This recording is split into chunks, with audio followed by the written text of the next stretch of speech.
And we're back. Oh yeah, I'm so hyped about this one. I'm so hyped about this one. We're back with episode 2 of Trailer Park Sports Network. We have the wonderful Mystique Ro with us. This is gonna be awesome.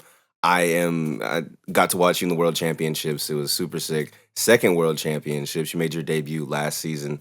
You got some hardware this time. Couple pieces of hardware this time. So that's awesome. Without further ado, we have episode 2 with Will from Trailer Park Sports Network and Mystique Ro. How are you doing today?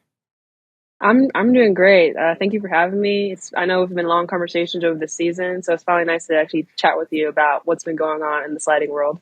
Oh yeah, it's you guys are crazy.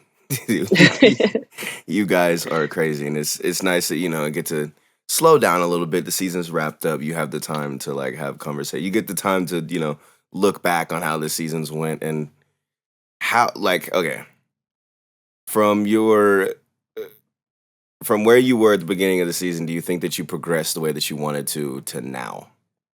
It was virtually a night and day switch. The first half was a little rocky just because it was two new tracks for me, and my normal preparation, I think, had good intentions, but I think just the reality of what was involved with going to Asia for two new tracks for an extended period of time was a bit tougher than I anticipated. So it was a good recovery for second half for sure.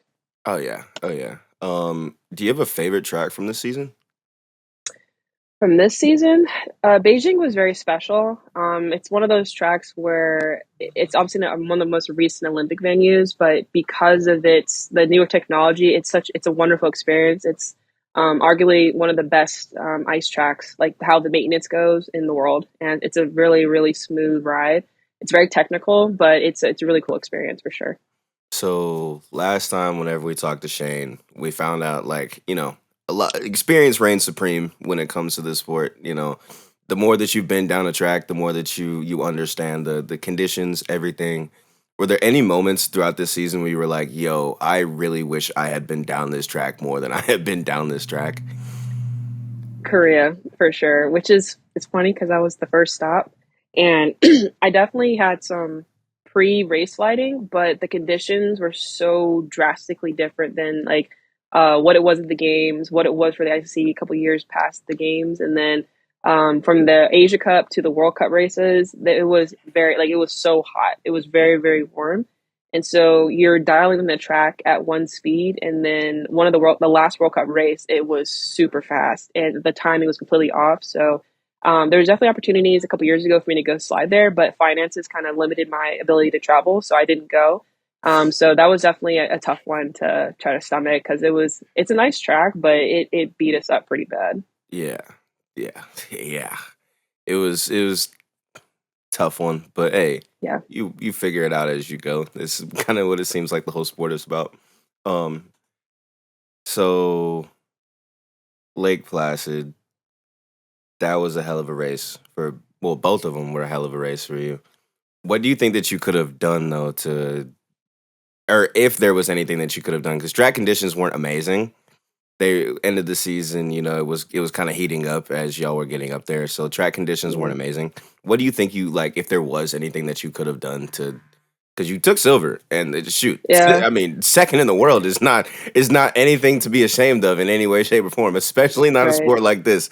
Because I mean, what it could have been, the difference in first and second could literally be one bump at the start or just the start time in itself. I know exactly what the problem was, and unfortunately, it's obviously hindsight, and it goes back to trusting your gut, and it's one of the things that enough runs down any track, like you start to get a feel for what works for you.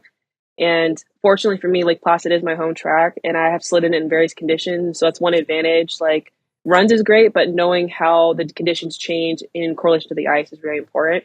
And I know for a fact that heat day one, heat two, I should have dropped my rock for sure because Mm, I did not have the control I needed, and it was just flirting with the edge. And unfortunately, it's a gravity weight sport, and I did not weigh heavy enough for what I was set up at, and so I kind of mm.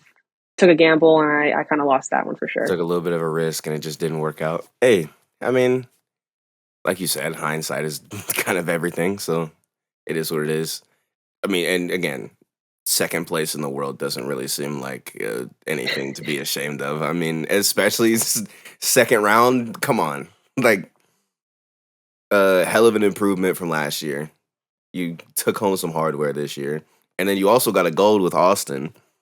That and Yes. man, y'all were flying. Like y'all Oh were man. booking it, man. That's a tough one. It's like we don't usually do 3 days in a row, and so when you have the runs that spaced out, like 2 days of race world champs, that's already tough. And then we had night sledding, so you have to like prep the sled again, not get your CNS fried, between the times you're waiting, and then it's time to go. And I was like, hey, I got one more push. You gotta haul ass down the ramp, and then just hold your form and just hope that you're can be conscious enough down the track, honestly, because you're just so mentally fried. And honestly, the person who makes the least amount of mistakes ends up on the top after that kind of racing because everyone's just so tired at that point. It's exhausting. Man, is night sliding any different? Like, is there a visibility difference at all? It can. It depends on the track for sure. There's some tracks that the lighting in the track is not the best, and so people with dark visors tend to have a little bit more challenge getting down the track. But typically, if it's well lit, it's not too bad. There's not too many like shadows that create issues for sliders, but there are some tracks where it can be a little sketchy for sure. Yeah, because I've always wondered about that. Because there's so many weird, tiny little things that go into the sport of skeleton that can just like completely change everything. Like just a little bit of snow. Like a Oh little bit yeah, of snow on the track changes the entire way that you're gonna go about this race because it's like, yo, hold on. There's added friction on this track. I have to race a little bit differently. I got to push a little bit harder. Like yep. and what do you think is the hardest thing to work on as you've been progressing? Like what has been the hardest hump to get over? I would have to say, honestly, in a perfect world, like most of us are pretty decent sliders. We can get down. It's learning the routine of like traveling on tour because we're sometimes we're flying, sometimes we're just driving, and that draining travel day really can affect your sliding. There's some tracks where sliding, we have 2 training days, and then you have day off, day on, day off, and that's helpful. But if there's a flu going around, if there's some kind of illness that's like going rampant, it catches you, and if it catches you the wrong day, you don't recover in time for the race, and then you're pretty, SOL. And while that you're still training, you still have to go to the gym, you still have to do sprints. So it's really time management because if you camp out at a track, you can get down and learn quite a bit, but when you add the travel element, that's a huge piece that people underestimate how much it does tax the body. So a lot of it is preparation and knowing how to minimize that abrupt change to the normal routine you have. Because like you guys are burning the candle at both ends from the time the season starts to the time the season ends. You're all over the world. Like it's Yeah. it's one stop, one weekend. Now it's here the next weekend. Now we're here the next weekend. Oh, now we're going back to this track again, and it's back and forth, back and forth. And what you didn't get home until World Championships, and you're still not even Yeah. home. You're just Right. on home turf. Right. Which I interesting question. I figure it's got to be a pain to eat on the road sometimes. Oh man, I struggle a lot, honestly. I like to say I'm not a picky eater, but when you're training to that degree where you're trying to maintain mass, you're trying to hold a weight, you have to eat a certain amount of calories, a certain amount of protein, and once you get a routine in the summer, it's very difficult to just go cold turkey and just jump to a new cuisine. So a lot of the times, and unfortunately, this does manifest to heavy baggage. Like I do try to bring as much as I can with me on tour. That's the protein, the supplements, some comfort foods like little snacks that I can sneak into the bag or whatever, just to kind of make it less of an abrupt change to the diet. There's certain things that you can buy chicken and rice, all that stuff, but like sometimes you just want a bag of Cheez-Its, you want it. And obviously the food in Europe is the type of like snack food is it's the same, but it's not. The ingredients are different and it's definitely healthier for you, but it doesn't hit the same sometimes. You need that extra stuff that is technically not necessarily good, but you're just from it's just familiar. So it just kind of gets a nice comfortable reset on your down days for sure. Like it's nice to have, it's but it'll never be the exact same as being at home, Yeah. bringing your own stuff. So no, I Yeah. understand that. I understand that. I've always like been interested if it's a little difficult. Once you're traveling all over the world, you get so used to your own diet, and it's like, yo, hold on, now I'm like I can't eat. Like, what is this? What is this stuff? Yeah. And maintaining Yep. weight and like having a full body in a sport like that, because concentration is key. And if you're not eating before you race, like you have no, you're thinking about how hungry you are instead of like turn 7. Yeah. So Yeah. Yeah. It's you can't afford distractions when you're going on the track, and unfortunately, depending on how rough the training's been going, sometimes distraction comes a lot easier. So you have to be. It requires a lot of focus and discipline to try to quiet that noise for sure. yeah, it seems like one of those. The more discipline you have in this sport, the better off you're gonna be, because you have to be able to have a crappy start and then be like, all right, I gotta lock in. Like, instead of if you have a bad start and you focus on your bad start, you're just gonna you're even worse off once you get to the bottom of the mountain, because it's like Yeah. now you've made 7 mistakes when you could have only made 2, Right. and Yep. every single one of those mistakes, if that's a tenth of a second, It adds up quick, it adds up very quick. quickly. Yeah, like it'll just boom, and now you go from and with the especially with the way a lot of y'all's races have gone, like they've been separated by hundreds of a second. That's how I won my last year World Cup, the final race in League Plus. I won by 200 of a second. Damn. And when I got off the block, I had 4 tenths to work with, and so things happen, and every little thing like adds up. It starts to compound, and it affects the next curve. It affects the next bit of velocity you're trying to pick up or you don't get. And unfortunately, depending on the style of the track, the style could actually help or really hurt you. Like some tracks, the once you get to the bottom, you're going uphill, and you cannot afford any type of scrape in the wall. Versus some tracks where you hit your top speed, you're decelerating, and it's the last person to decelerate the least is the one that wins. So it's a lot of it is coming down to just we're all chasing perfection. It's literally impossible. The greatest slider of all time has never had a perfect run, but you're trying to build velocity and be as clean as possible, but also build speed, if that makes sense. Yeah, the least amount of mistakes wins. Yes. Oh, it'll always be that way. Do you ever? Are there any tracks? Well, actually, not even about that. Are you excited for Milan?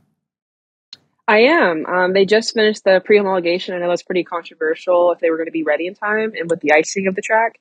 And from the little bit we've seen, I'm pretty excited. I think this will be something that'll be interesting for an interesting style for sure. Because the newer tracks have been a little bit different than what we've seen, like more of the from Korea and China. So this is coming back to Europe, so it kind of brings back some elements that are familiar with the like tracks we've been to. So I've never been to Italy, so this will be fun for sure. And I think it'd be a great experience as far as like being more realistic of actually having the Olympics all together in Italy versus being split up. I know there was like Yeah, Plan B was Lake Placid, and as cool as that would be to host it here for I know, but you'd want it to wouldn't be be the there. same. Yeah, Yeah, it's not the same. it's a whole different experience to be in Milan with the rest of your team instead of like, oh yeah, I'm technically at the Milan Olympics, but I'm in New York. Right. It's a Yeah. very different experience. I'm excited for you guys because I will say I was somewhat hoping they'd be in New York just so I could possibly actually Oh, make that it yeah. there. Accessibility would be great. Yeah.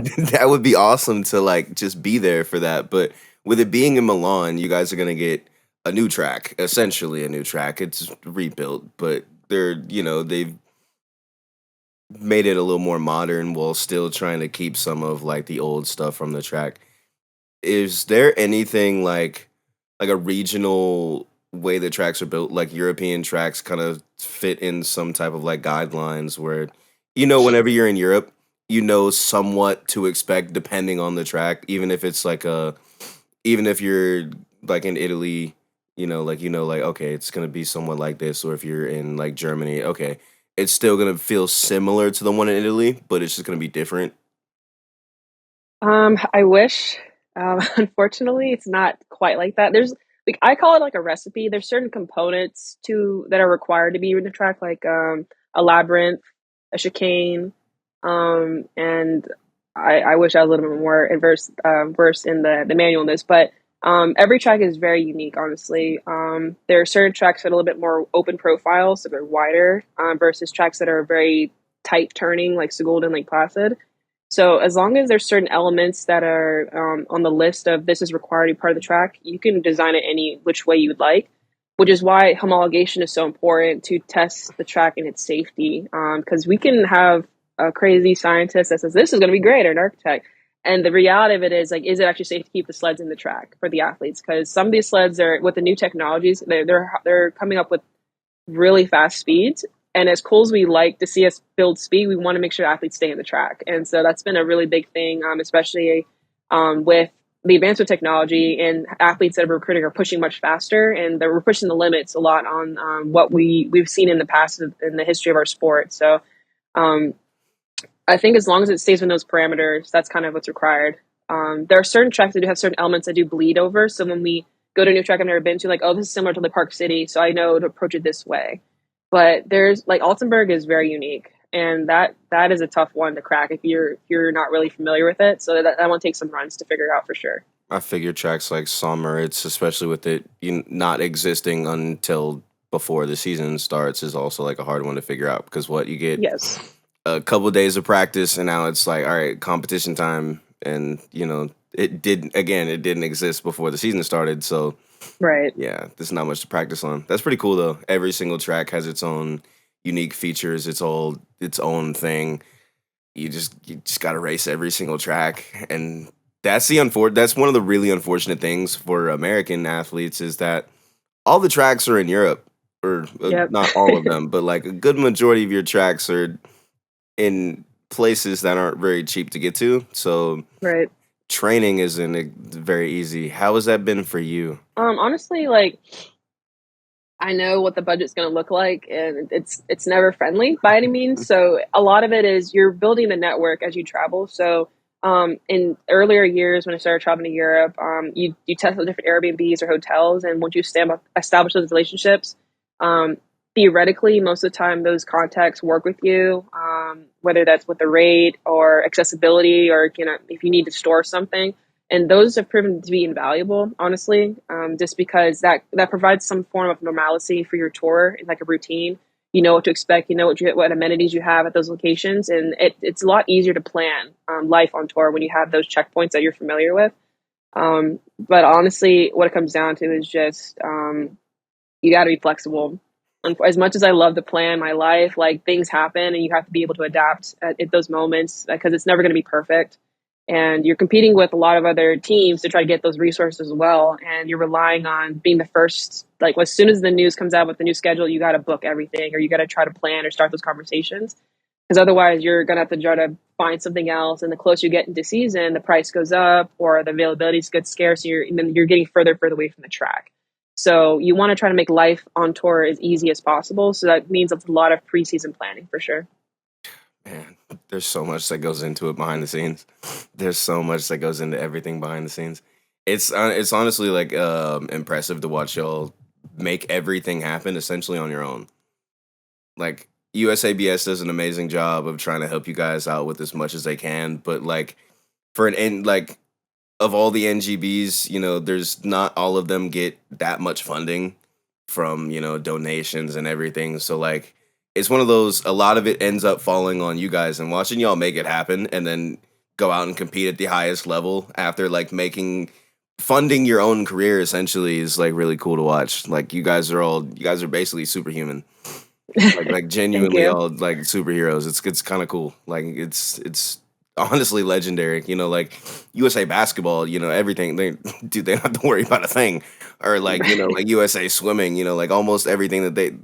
Oh, you guys have a meet in Alaska? Cool, dude. We got you. Like Antarctica, dog. We'll fund that. Like we will have you there. But like for you guys, it's like, huh, hey, we have this race here, and you guys are gonna have to like get there. So, and Yeah. you guys Good always luck. manage to get there, and you guys always manage to like do as well as you can. I would like to ask, do you think that USA athletes, like, there should be a different pipeline into sport like this to where you can get people in sooner than a lot of the athletes get in? Because from my understanding, a lot of the Yeah, athletes for are sure. starting around like 21, 22. Yeah, but just coming out of college or just on the outskirts of that, and unfortunately, it's a two-sided coin. Like if we get these athletes at their post collegiate, they're usually in their athletic prime, which is really good for brakemen, what we're looking for. And that's a great like expedited path to try to get to the highest level competition.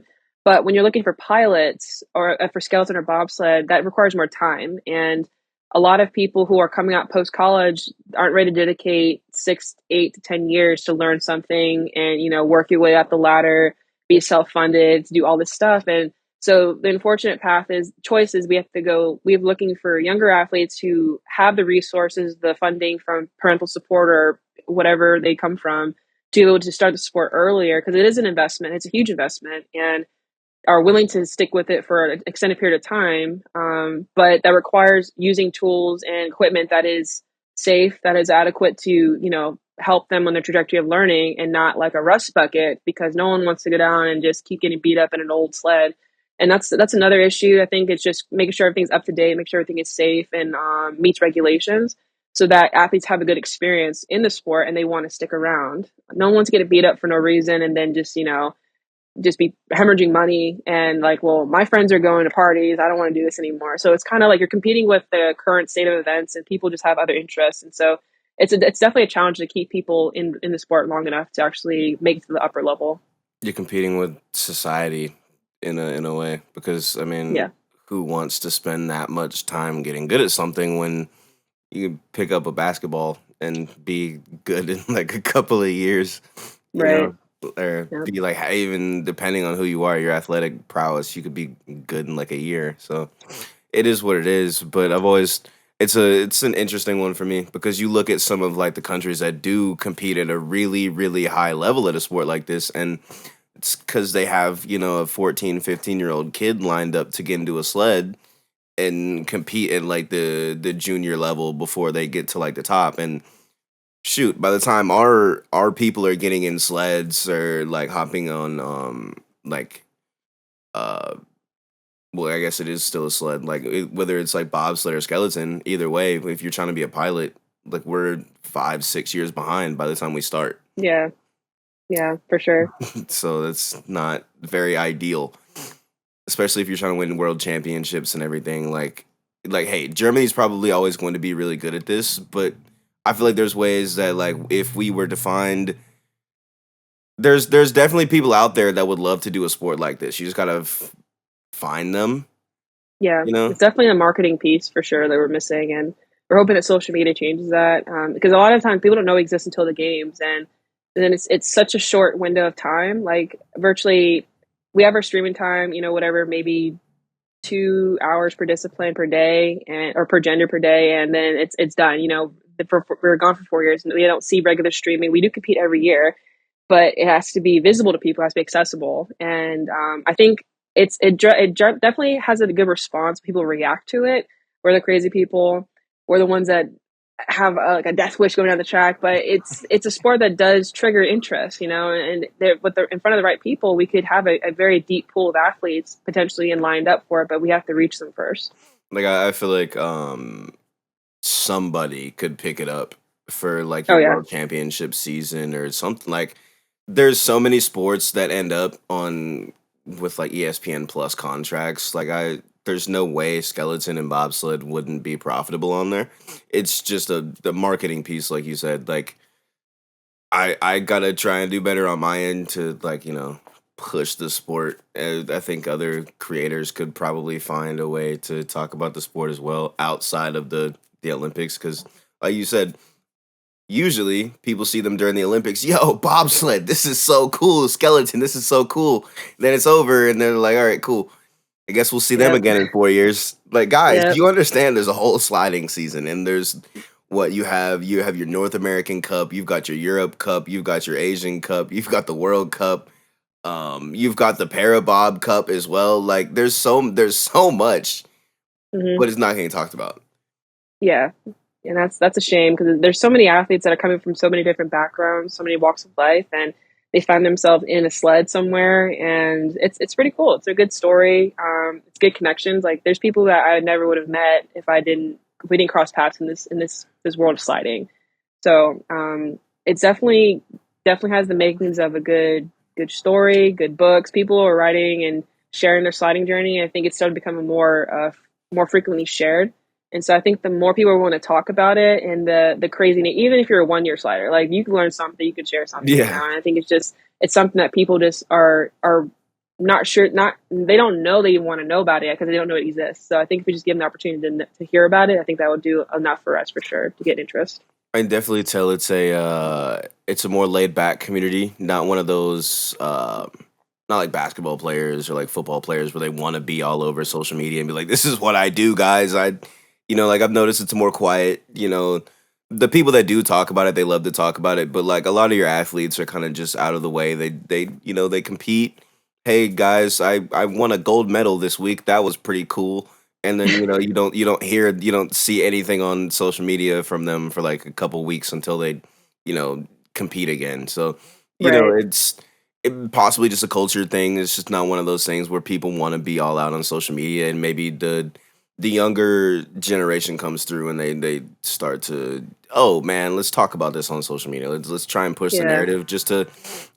I think it's one of those sports that it deserves to have like more legitimacy as a professional sport, because like, I mean, come on.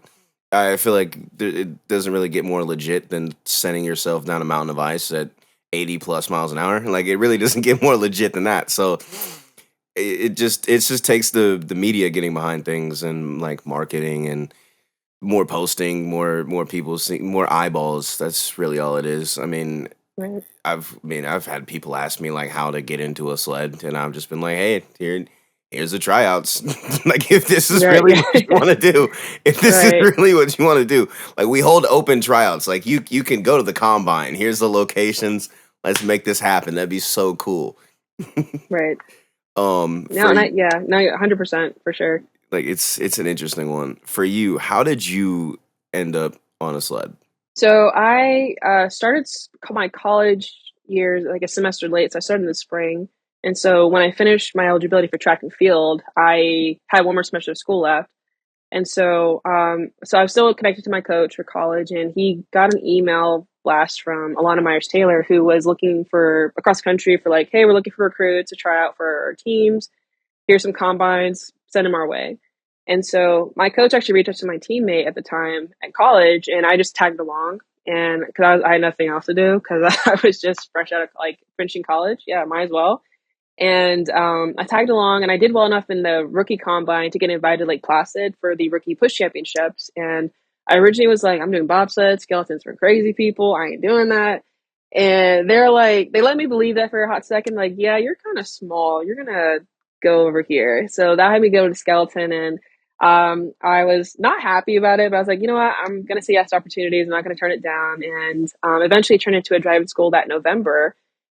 I was like, this ain't for me. I went down the track at halfway. I was like, this is not for me. This is insane. This is dumb. This is stupid. And I gave myself the truck ride back up to like marinate a little bit and like, okay, was it really that bad?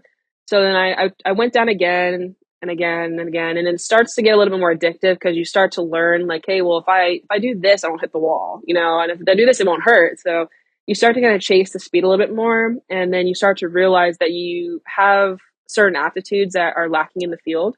And eventually we got to put the world, not world, the national championships in March of 2017. The coach said, you can run now. Like you're allowed to sprint from the top. And I was like, okay. So I did my version of a sprint because it's still kind of awkward because you don't roll at speed yet. And I had one of the fastest pushes.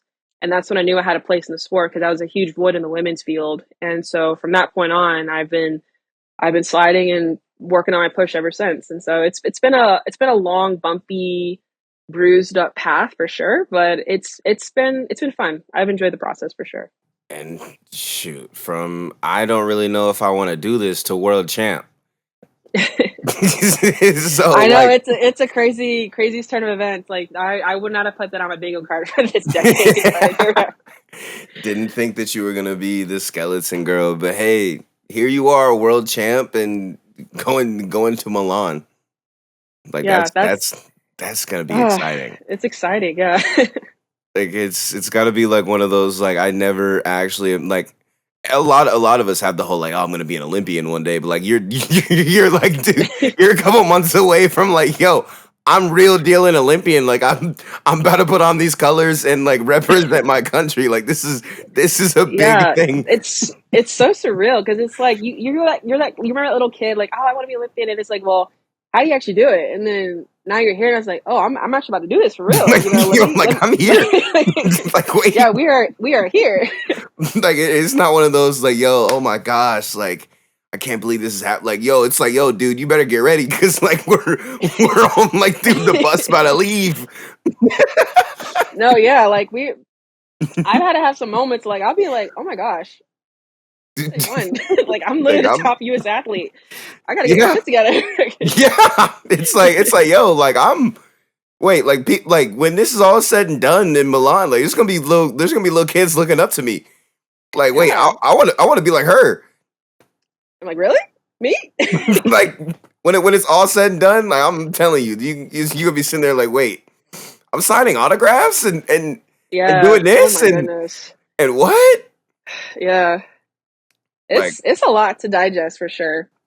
oh, it's awesome. It's got to be awesome. Yeah, I actually had to learn how to change my autograph because when you're after post sliding and your hands kind of frozen, it's hard to curve the letters, so you got to make it shorter. So that's definitely like a unique Got problem to have for sure. Yeah, that's got to be a little bit of a unique problem to have. But hey, it doesn't seem like a bad problem to have. It's still signing Oh no. autographs. It's still, Oh yeah.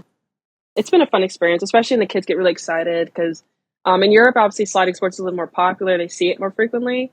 But for some reason, not for some reason, obviously, but like when the Americans come in, it's just fun because it's just like Team USA is here, and it just gets really rambunctious.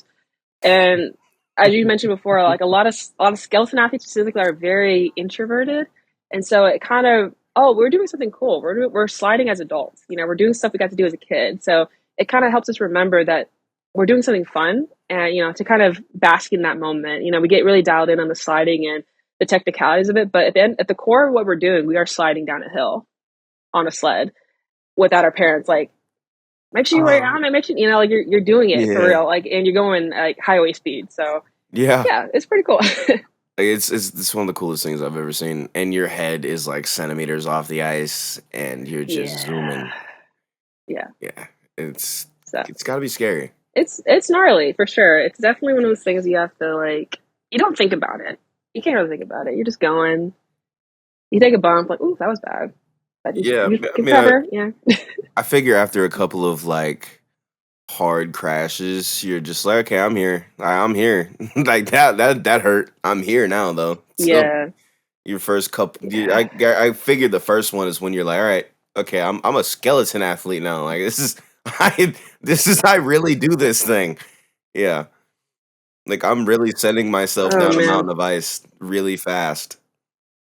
Yeah, once you get your first crash, I'm not saying they're all like the same by any means, but like you can get the first one out the way, okay, it's not too bad. But sometimes the crashes are bad enough and like you gotta let this let go. And a lot of times they tell you don't let go, don't let go. I'm like, I can't hold it. I can't hold it no more. You gotta let it go, and it just goes down the track. And it happens more not the losing the sled, but like the crashes happen, and our crash is kind of relative. You could barrel roll, you can get a little bit of air time separation from the sled, but you land it, and it's just like, okay, there's a lot of pressure on curve three. Make sure, and then it's kind of like we watch each other and then takes notes, and then like, hey, well, so and so flew off the track today, or not flew off the track, but like flew off curve six. So let's make sure we catch the pressure in the right spot. So it is a lot of like we learn from our competitors and learn from our teammates, and that's how we learn quickly. Like, don't do Yeah. that. Yep. And it's a lot of like just on real time recovery and trying to like just adapt in the moment because the profiles can change very quickly from day to day, and you have to be ready to make those adjustments as necessary. Yeah, I figured like race position definitely plays a good role in like especially like that first one. Like you would definitely rather be a little later or like in the middle of the pack just so you're like, okay, I got to see at least half the people go. This person messed up here, this Yeah, person messed up here. Let me know I know not to do this now. Yeah. every run is valuable, and I think that's something we newer athletes take for granted. Like we learn that run volume is very important, but when you're a group of people, like a training group, every run someone takes is multiplying what your knowledge is if you guys are collaborating together. So it does. Like, if you're in the middle of the group, you learn quite a bit. And okay, well, six is not friendly, so we're gonna have to just survive six, and then hopefully recover in seven and keep it going. And then typically when if we're sliding and there's some issue like a bump in the track, we can kind of let the track crew know like, hey, there's a bump in 10. Can we get that shaved down? If not today, at least for tomorrow. And they're usually pretty good and responsive to that because obviously for us it's pretty detrimental because we're so close. But for bobsled, they don't necessarily feel it the same way, but they can see it, and it does create a problem for them. So for the safety of everyone, we try to share those notes among disciplines because it does affect people's sliding schedules for sure. Like yeah, it could become like a gigantic issue instead of like this is just a tiny little bit of a problem. Now this is detrimental to a lot of people, and Yeah. yeah. So track conditions mean a lot, and I've noticed like you guys have like a track crews are like really great at fixing things in like hell of a time. Like there's a couple races I saw like there was a problem and race stopped for a little bit. They had the track crew go out there, fix like a little piece of something, and then race goes right back as scheduled. And I'm like, yo, so this is a well oiled machine. This is not some like rinky dink thing. This needs to be very legitimate. Like people need to see this. It's not even just you. Like there's every aspect of the sport is just like, yo, this is crazy because like Yeah. it, you don't even see stuff like this like in like NASCAR, like them having the ability to like fix little things in the track as fast as they need to have them fixed. They just cancel the race and do it again tomorrow. Right. Yeah, that's kind of like it's our own little like sliding sport pit crew. Like they are on standby at different points of the track. They're there to catch the bobsleds if something happens. They're there to patch up different sections if someone does crash. And especially for tracks that like people are notorious for crashing in certain areas, they definitely have people staffed there to make it quick. Like people, we don't do well with track holds. Like it can, especially if the weather's inclement, if it's snowing, that's a huge deficit for people that are towards the end of the order. So they definitely prioritize being very quick and efficient with whatever it is they're trying to do for sure. That's awesome. That's actually awesome. I've always got like a little bit of a soft spot for like crews like that because it's like you guys are the unsung heroes. Nobody talks about you, but without you, there's no way this race would have happened. There's no way any Absolutely of this would not. have happened. Especially after like one crash, you see somebody crash and you're like, whoa. Like, there's no way chunks of ice didn't just get like ripped up. Somebody's gonna have to go deal with that, or it's gonna be a problem for the next sled to come down, and then they come through, do their little thing. They got their little scrapers or whatever. They fix everything and then get it all right, and then boom, race goes Yep. on as scheduled. It's awesome. It's super cool. It's it's beautiful to see. Like it actually is beautiful to see. I love every aspect of the sport, both sports, bobsled and skeleton, and obviously knowing like how dangerous the two are, I would still do skeleton just because I don't Oh know. yeah. It's so much cooler, and you get the helmet. You have Yep. one. You got a dope helmet. Like Thank you. I gotta let you know. Like your helmet is dope, but like there are some really cool ones. Like there are some insanely cool ones inside of the sport. Which one do you like the most? I definitely liked the execution of Sung Bin Yoon's Iron Man. That was pretty nice. And I think that's the nice thing about skeleton is like we typically for the nations like you get your speed suit that's kind of standard issue, but the helmet is what is your personality? What is something unique about you that you want to exude? I think it speaks to the creativity, and obviously we get to showcase whatever artists we work with, and they're really excited about it. Their artwork gets to be seen across the world at different angles, different different tracks, and so it makes it really cool experience to kind of bring some of your passions to light, and it's in front of the world to see. So mine is actually an inspo from like Wolverine. So I wanted the chrome look, and I'm a huge Wolverine fan. That's I like awesome. my X-Men. So I don't know. Like I have a new helmet. I need to get it painted. So I got to figure out. I got to find an artist. I got to find a concept I want to embody going to Olympic year for sure. Oh, that's awesome.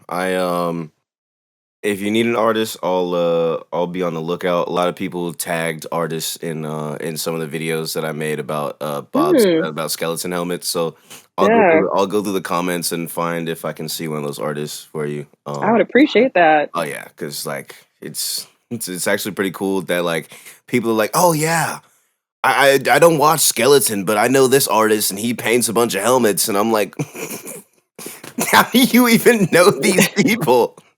That's a useful connection. We will take that. We You're will take right. that. Like it's a super cool one.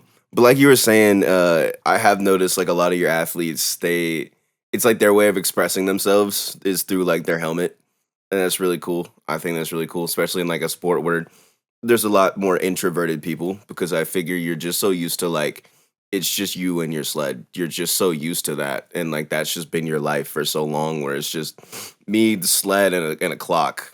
And Yeah, that's the only thing like I'm very concerned about. So my way of expressing myself is what you see on the top of my head whenever I'm sliding at 80 plus miles an hour. yeah.